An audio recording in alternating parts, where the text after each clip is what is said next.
Hello and welcome to Atop the Fourth Wall, where bad comics burn. When I did my review of Adventures of the Kool-Aid Man, I asked a simple question. Why? The answer that everyone gave was money. The problem with that answer is that there was no money to be made with that. The initial Kool-Aid Man comics were free. And even if they weren't free, yeah, for Marvel or DC, getting money from a food manufacturer makes sense, but it doesn't make sense from the food manufacturer's point of view. Why? Because unless you were a particularly bored child, no one looked at a food mascot and thought to themselves, wow, I'd love to see the Lucky Charms leprechaun on an adventure to fight the evil anti-marshmallows. When one is already saturated with awesome comic book superheroes, many of which were already made with kids in mind, yet still keeping things exciting, why the hell would anyone waste their money on a food mascot comic? And the same thing goes with today's kindling, Superman Meets the Quik Bunny. For those of you unfamiliar with this particular mascot, Quik is short for Nesquik, a product sold by Nestle that's essentially a powder that makes chocolate milk. The mascot was Quickie, the Nesquik Bunny, and like the Kool-Aid Man, he got his own comic series with Marvel in the 80s. However, today's comic is naturally printed by DC. Which means that if we consider the Quik Bunny a Marvel character, then this is the most embarrassing crossover ever. Let's dig into Superman Meets the Quik Bunny. Welcome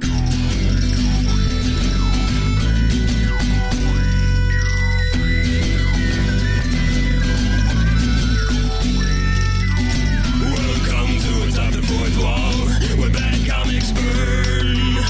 Linkara's gonna teach you all a lesson you won't learn. Brodsky, you're not the smartest. Life out, you're not an artist. Anyone who's had a bad comic published, it could be your turn. Linkara, he's a man punch, wears a party hat. Linkara, he has a magic gun. Where'd he purchase that? Linkara, coins, robots, Amazon and trucks. Linkara, this comic sucks. Linkara.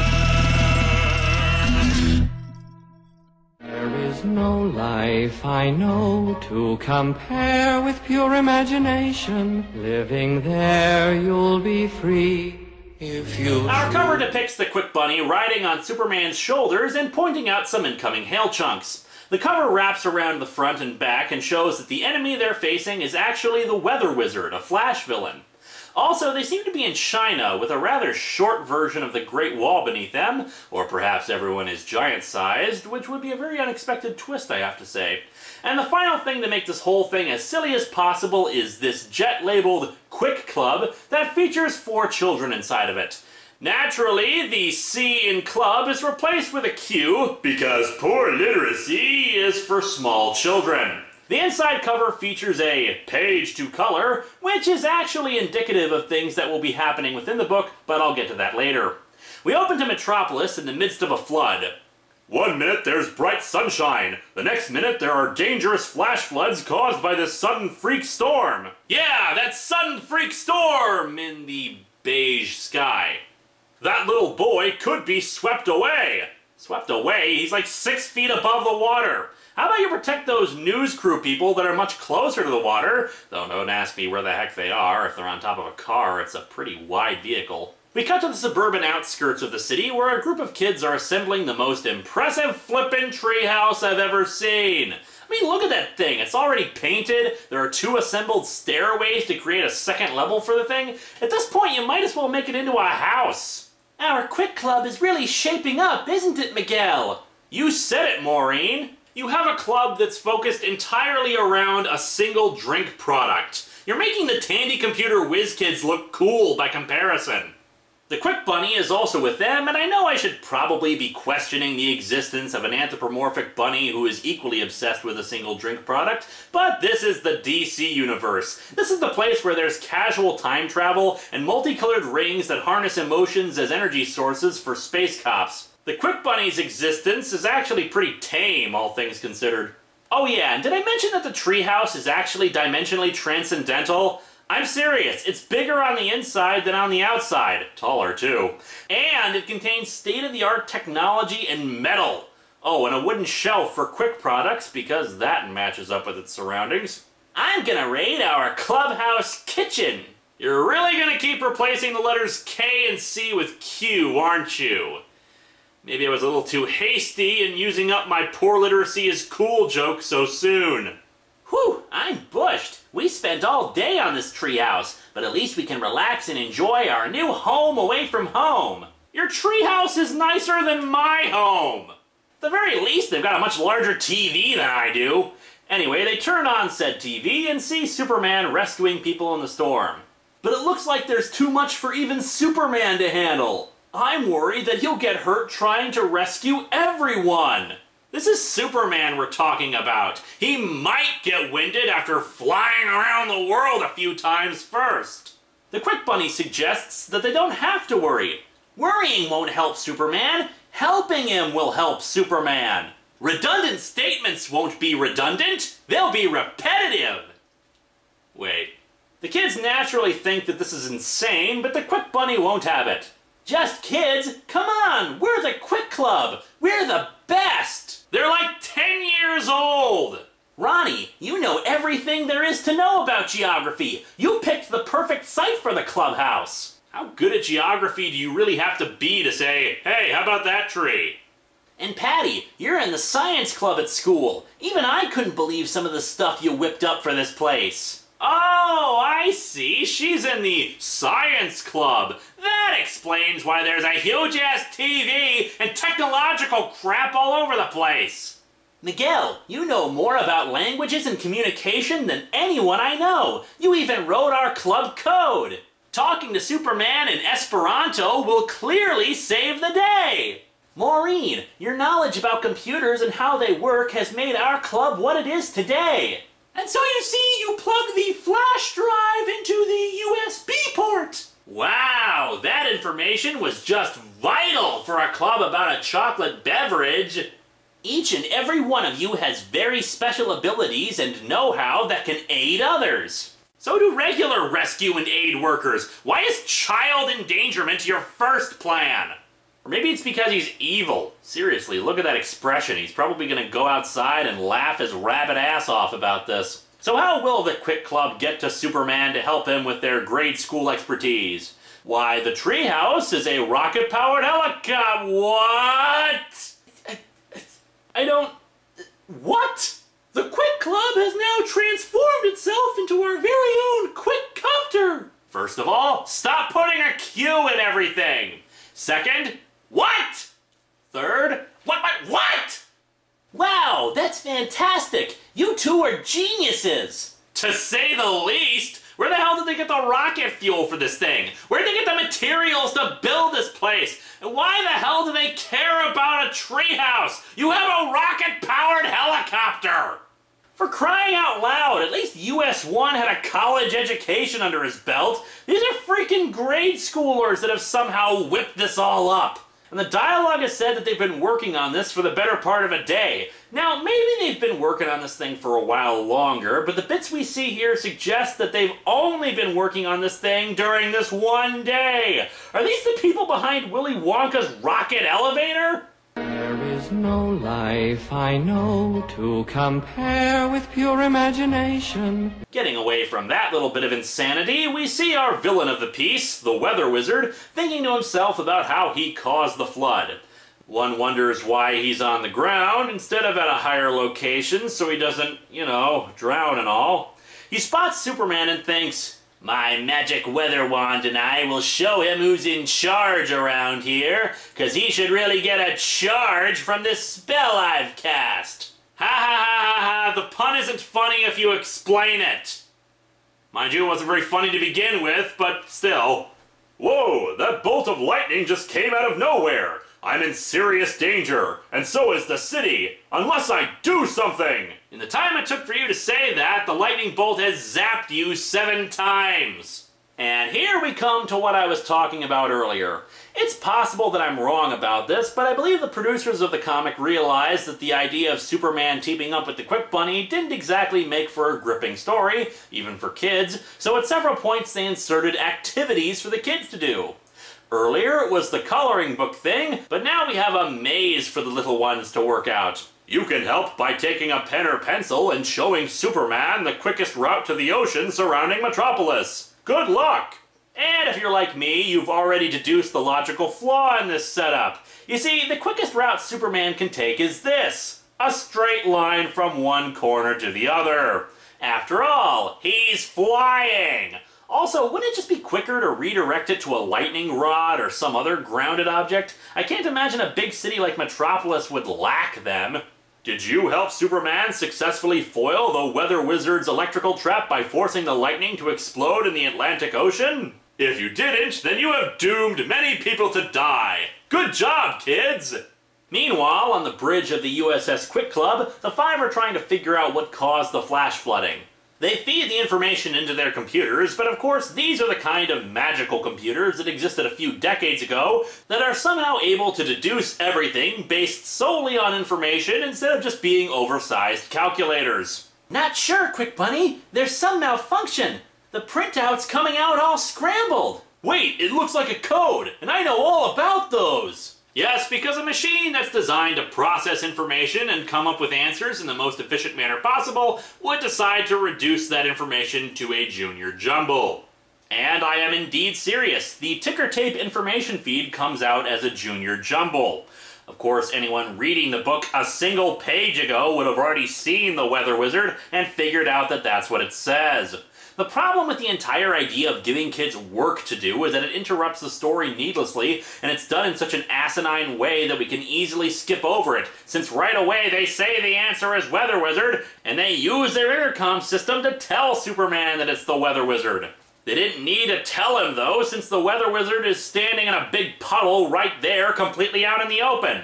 The Wizard makes a run for it and uses his weather wand to encase the Man of Steel in a freezing block of ice. The kids spot the Weather Wizard getting away. But what about Superman? He's falling to the ground in that slab of ice. Oh no! The ice will shatter on the ground and he'll just fly up to chase after the Weather Wizard anyway! Why is this an issue exactly? We don't have much time, but saving Superman's more important than catching the Weather Wizard. Excuse me, super strength and heat vision, remember? He can break himself out of there no problem. And the ice hasn't had nearly enough time to physically freeze his body. It's just formed around him. The impact will do nothing but free him. But no, instead the Quik Clubhouse has a mechanical arm that reaches out and grabs Superman before he can fall. I question why exactly they installed this device when originally this was just supposed to be a friggin' treehouse. What, were they gonna grab defenseless squirrels if they got too close to them? Naturally, Superman just frees himself from the ice without any difficulty. Instead of flying off at super speeds to catch up to the Weather Wizard, though, he instead goes to thank the kids. Hell, he even admits that he's invulnerable and that the fall wouldn't have done anything to him. So yeah, the comic just admitted that the kids wasted their time, and subsequently wasted ours. Superman does say, though, that the Wizard is a dangerous criminal and they shouldn't be involved, rightly so. But the Quik Bunny says that they can tell him where the Wizard went. That's right, Superman. He mentioned he would capitalize when he left Metropolis. That must mean that he's heading for Washington, D.C. That's the capital of our country. There is logic in what he says. Okay, you don't know crap. For all you know, he meant he was going to stay in the city to steal money or any other form of capital. After all, you can't read the word balloon, so you don't know how he spelled it. Also, why do you automatically assume he meant that he was going to the capital of the USA? He could have meant the state capital. Once again, Superman shows he needs these kids like he needs kryptonite and flies off at super speed to check out their theory. The Quik Bunny once again gets an angry expression on his face as he suggests to the kids that they should help him again. It is now my theory that the Quik Bunny is in cahoots with the Weather Wizard and is just using the kids to distract Superman. Also, isn't Metropolis still flooded? Shouldn't Superman or the kids be worried about helping people in trouble before going after the Weather Wizard? Anyway, the kids say that there's no way they can catch up to Superman in the Quikcopter, but Patty says that she has a better idea. Okay, this has crossed the line into complete bullcrap. They have an entire helium balloon inside of this thing, too? Furthermore, why exactly is a helium balloon faster than a helicopter? Now we can ride the air currents like the Weather Wizard did all the way to Washington! Knowing this motley crew, I'm frankly surprised that they don't end up in Seattle instead. Now begins Chapter 2, and yes, this story has chapters in it, which is so necessary in case you had to set it down and put a bookmarker in the 32-page comic book. Superman arrives at the U.S. Capitol. Didn't take me long to get here. Sometimes it's pretty nice being super. All it cost me was the destruction of my homeworld. He spots a tornado wreaking havoc on the edge of the city. If disaster strikes the capital, America will be thrown into mass confusion. Actually, I found that it causes mass confusion regardless. Then the Weather Wizard will try to step in and rule the most powerful nation on Earth. You know, it's been a while since I read the presidential line of succession, but I'm pretty sure that the Weather Wizard is not there. Luckily, it looks like all the people in the city have evacuated safely. That was awfully fast. Hell, not even the mysterious evacuation at the end of Alone in the Dark evacuated a city this quickly. In yet another dumb game for kids to play, Superman realizes that several objects have now disappeared from a panel he was looking at thanks to the storm. The game is to identify which ones disappeared without looking at the previous page. Which is kind of hard not to do since they're both right next to each other. On top of that, I can do it without having to look at the previous page, because right below it are all the objects that were pulled up by the wind. Well done! I can follow the directions and yet still cheat at the same time. Superman sees the Washington Monument start to topple over, and instead of cracking under its own weight or something similar, it's just like pushing over a chess piece going from the base. Nobody's ever tipped over the Washington Monument before. I'll go down in history! That is such an idiotic thing to say that I really have no joke sufficient enough to counter it. The Quik Club arrives and realizes how much trouble they're in, with there being a friggin' tornado and all. I read in a science book once that the safest spot to be in during a tornado is its eye! No, the safest place to be during a tornado is far away from the tornado! I'm sure I'm gonna get called out on this, but this plan seems like the dumbest yet. Fly into the tornado that you can probably avoid already because it's purportedly safer inside it? You know, maybe the eye of the tornado is safe on the ground, but somehow I doubt that's the same case for a flying vehicle that's getting buffeted by insane winds. Oh look, another game. Are you able to find the wily Weather Wizard hiding on Maureen's computer screen? Just fill in the boxes marked Q with a pencil and see. And we'll see a vaguely humanoid shape amongst a whole bunch of other letters. How exactly is that helpful in finding him? Is this really the choice of display for the sensors? Darkly shaded Q's against a whole bunch of other letters? The Quik Bunny takes one last shot of Quik before leaping out of the balloon treehouse. You know, it's times like this, when you're leaping out of a treehouse that can turn into a helicopter and a balloon to attack a supervillain that's trying to annihilate Washington, D.C., that you really have to stop and ask yourself, how did I get here? The Quik Bunny somehow survives the fall and starts distracting the Weather Wizard enough that the tornado dissipates.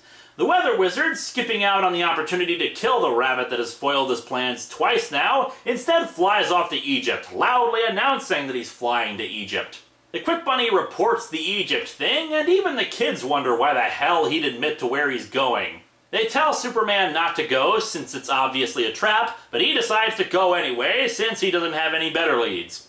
True enough, but given Superman's speed and strength, I'm really trying to figure out what the heck the wizard thinks he can actually do to Superman as a trap, and why he wouldn't just button his lip and go off to attack somewhere else. The Quik Bunny says they might as well follow, but due to the distance, they're going to need something better than a helicopter or a balloon. As such, they need to now convert the treehouse into a jet. And why not? It's just that easy to build a freaking jet out of a treehouse! My only hope is that they lack the fuel to maintain the jet thing and end up crashing into the ocean. The next game is a connect the dots thing to show the jet. Does this mean that I can stop reading if I decide not to connect the dots? On to Chapter 3. No need to worry about G-forces or aerodynamics, kids. Ronnie, are you sure that's Egypt up ahead? Positively. If I know anything, Miguel, it's my geography. Then why is there a big sign down there that says, "Welcome to Greenland"? It's apparently snowing outside, meaning that they are indeed hot on the trail of the wizard. They decide to land the jet and ask the locals if they've seen anything. Instead of speaking Arabic, which Wikipedia informs me is the official language of Egypt, not ordinary Egyptian as the comic says, he speaks in a random code. I really would like to know, though, how one is supposed to pronounce ABC as a word, or even ZCS ABCQ. Zixabka, perhaps? Oh, looky, another game. Translate the gibberish even though you tell us the answer to the right. The guy is afraid the weather wizard might hurt his family and tells them to go to the old pyramid. Of course the weather wizard would hole up in a pyramid. He's naturally attracted to the evil that is ancient Egypt! They arrive at a nearby pyramid engulfed in snow and see Superman fighting with a mummy. Because, you know, Egypt and all. Let's get all the stereotypes and monuments out of the way. I can't figure out why this mummy attacked me out of nowhere. He's just delaying me from finding out where the weather wizard is hiding. I love how that is his first reaction to seeing a mummy attacking him. Hey, a mummy attacking me? That's just inconvenient. The Quik Bunny hangs onto a rope ladder and grabs one of the mummy's bandages, unraveling it completely. At this point, I'm just taking this kind of crap in stride because honestly, if I think too much about it, I'm going to crack. Superman thanks them again for the rescue, but they shouldn't have followed him because of how dangerous this is. They tell him that the weather wizard is inside the pyramid. Wait, he didn't know that? What, did Superman just decide to go on a sightseeing tour of the pyramids in the middle of pursuing a supervillain?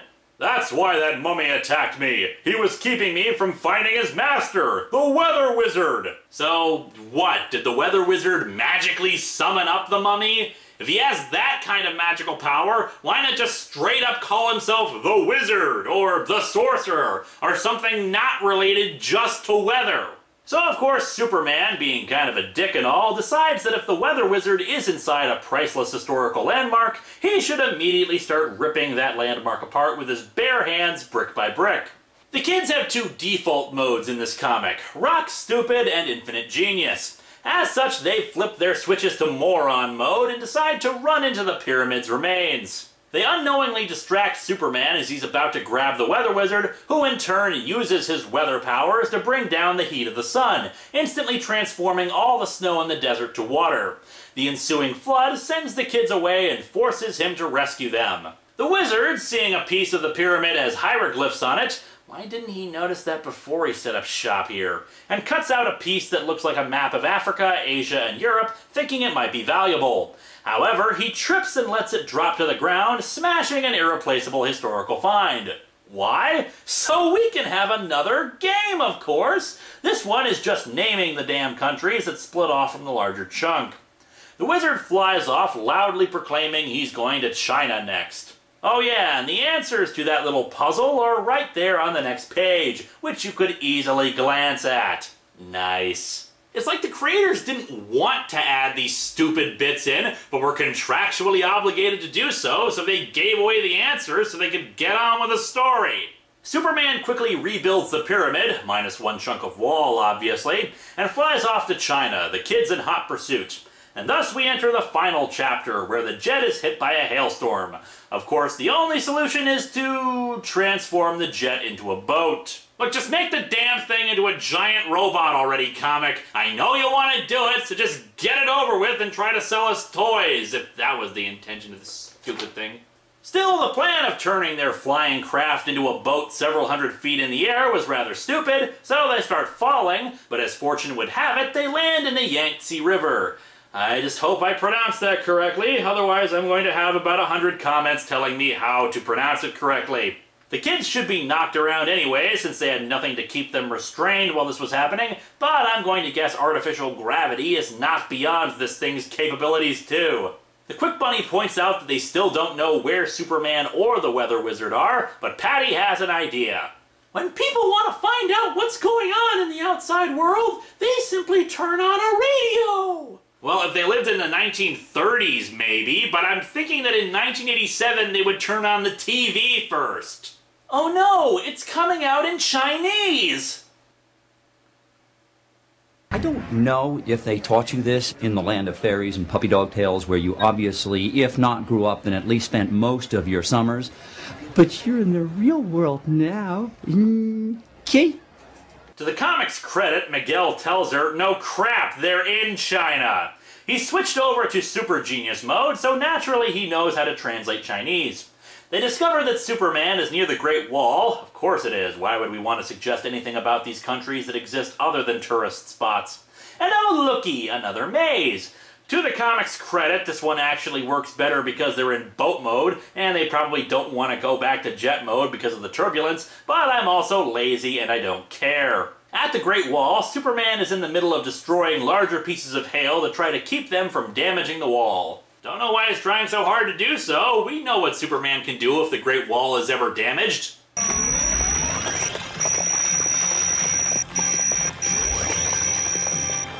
This is serious! In fact, I would go so far as to say that it could hardly be more serious. That weather wizard is endangering one of the great wonders of the world! And what does the weather wizard get out of endangering it exactly? Superman is also trying to help protect a nearby city from hail, and the Quik Bunny goes into an existential crisis because he can't think of any way to stop Weather Wizard permanently. However, he's shaken out of it thanks to getting his drug fix with Nestle Quik. He puts together a plan, ordering them to begin programming the computers for Operation Quick Thinking, and to gather every piece of metal and wire lying around the club. The Weather Wizard spots a silhouette resembling the Quik Bunny and fires a lightning bolt at it to put it out of his misery. However, it turns out to be a metal replica of the Quik Bunny, which reflects the lightning right back at him. What, is there a manufacturing plant inside of the clubhouse too? How the hell did they make that thing? Oh, and get this, it turns out that the reason why the Quik Bunny didn't fall to his death earlier is because he can fly. I'm dead serious. His ears move so rapidly that he can actually fly with them.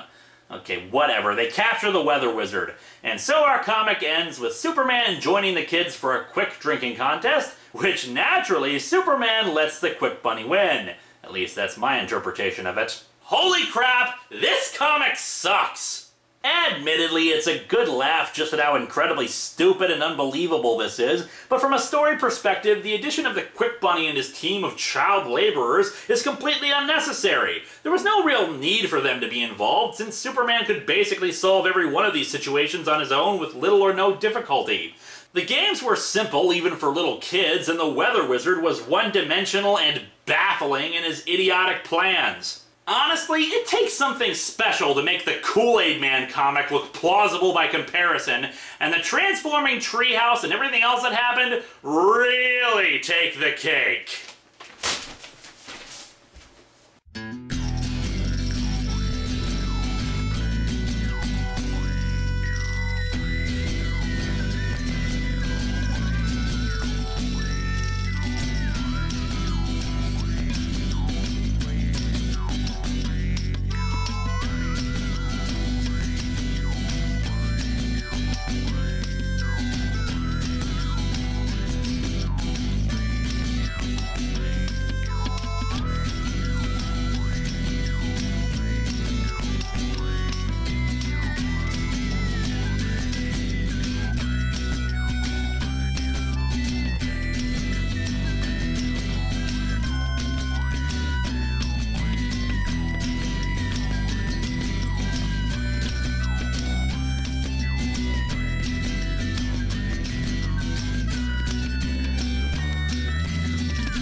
Oh no, it's coming out in Chinese!